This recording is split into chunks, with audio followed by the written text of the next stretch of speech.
और ये सवाल अब देश की सर्वोच्च अदालत ने पूछा है कि किसान आंदोलन, आपको प्रोटेस्ट का राइट है, विरोध का हक है देश में, लेकिन आपने राजधानी में गला घोट दिया है शहर का और आप चाहते हैं बीच शहर में आना। कैसे इजाजत दी जा सकती है? सड़क और रेल रोकने की इजाजत किसने दी आपको? जिस तरह से लगातार चाहे सुरक्षा कर्मी हो, प्रदर्शन का अधिकार है, लेकिन हाईवे को ब्लॉक क्यों कर रहे हैं?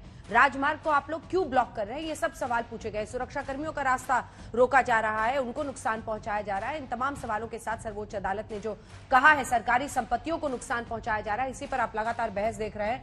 चर्चा में वापस आते हुए जल्दी से एक बार अगर जवाब, ठीक है अभय जी बात पूरी कर लीजिए। अभय जी शुरू से ही हाथ उठा रहे हैं, बात 2 लाइन में पूरी कीजिएगा, आप जवाब लेके आगे बढ़ेंगे सर, पूरी कर लीजिए।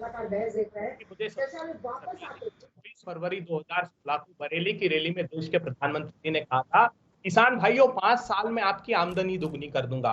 आप जानती हैं 5 साल में प्रधानमंत्री जी ने 25,000 रुपए हेक्टेयर खेती की लागत बढ़ा दी। 15 करोड़ हेक्टेयर में किसान खेती करते हैं, 2,60,000 करोड़ रुपए उनसे छीन लिए। प्रधानमंत्री जी, अडानी जी एक दिन में 1,002 करोड़ रुपए अर्जित करते हैं और किसान 26 रुपए 67 पैसे, प्रधानमंत्री जी 2 वक्त की रोटी भी नहीं खाते। आपने एक बार इस बात अरे तो उतरिए ना सर सड़क पर, आंदोलन इनका, इनके कंधों पर सवारी आप कर रहे हैं, आंदोलन ये लोग कर रहे हैं, ठंड में गर्मी में वहां बैठ रहे हैं। ने तो दिखा दिया 2014 में किसान के घुटने पर लाकर टिका दिया था, जब जमीन छीनने के 3 अध्यादेश मोदी जी लेकर आए थे। और मैंने फिर कहा, ये कांग्रेस की सरकार थी जो दंडवत हुई थी किसानों के आगे 1988 में। इन्हीं के पिताजी थे महेंद्र टिकैत साहब। हमने कहा 35 की 35 मांगे मानते, आज भी हम प्रधानमंत्री जी माला डालकर स्वागत करेंगे। आप मान लीजिए, खुद सर्वोच्च अदालत ने आपके इस बात पर सवाल खड़ा किया कि जवाब दीजिए गौरव भाटिया, कानून पास कर दिया। धन्यवाद। इस एनएसएसओ की रिपोर्ट में समर्थन मूल्य पर जो अनाज खरीदा 3%, 2%, 1% जनरेटर है, चल जाता, शर्मनाक कोई बात हो। दुबे जी इतना समय लेके तो चुप हो जाया करिए, शिष्टाचार तो बनाए रखिए। धन्यवाद।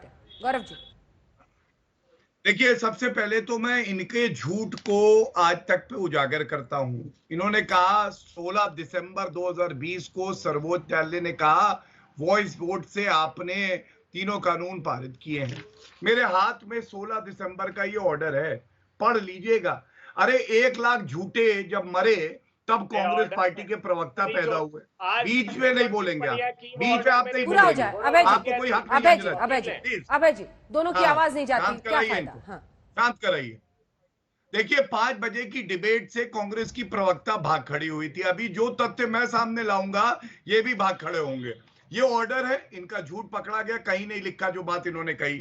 दूसरी बात, आपको सकारात्मक बताता हूं। देखिए भाजपा ने क्या किया, ये न्यूज है, वो कह रही है सबसे कम बकाया है इन सारे वर्षों में गन्ना किसानों का, ये उत्तर प्रदेश सरकार ने किया। लेकिन आप मुझे ये बताइए, हमने तो प्रधानमंत्री किसान सम्मान निधि दी, हमने नीम कोटिंग करी यूरिया की, आपने तो मोगा में किसानों पे लाठी चलाई, 50 किसान घायल हो गए। पंजाब की सरकार थी ना, क्यों किया? दूसरी बात, अपना मैनिफेस्टो पढ़ा करिए, ये रहा आपके सामने। आप कहते थे ये 3 कानून लाएंगे, आप तो कहते थे मंडी खत्म कर देंगे, ये मैं लेके आया हूं, पढ़िएगा। चौथा, देखिए अंजना जी इतने बेशरम है, जब तिरंगे को अपमानित किया गया तो उत्तराखंड यूथ कांग्रेस कहती है ये क्रांति है, ये इनकी पार्टी है।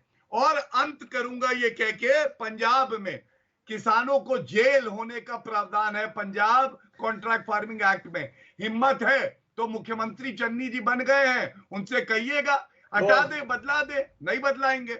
अब मैं एक बात और कहता हूं, पुष्पेंद्र जी ने एक बात कही, सर्वोच्च तो है लेकिन सबसे ऊपर नहीं है।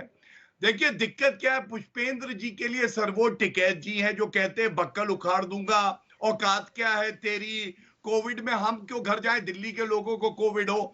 और कांग्रेस के लिए गांधी परिवार ऊपर है, सर्वोच्च न्यायालय नहीं है। अगर जनता सबसे ऊपर है, पुष्पेंद्र जी आपसे पूछता हूं, ये संविधान और सर्वोच्च न्यायालय क्या जनता के दिए हुए नहीं है? ये किसने दिए हैं देश को, ये तो बता दीजिए। जो आप कहते हैं सर्वोच्च न्यायालय का हम सम्मान नहीं करेंगे, वो सबसे ऊपर नहीं।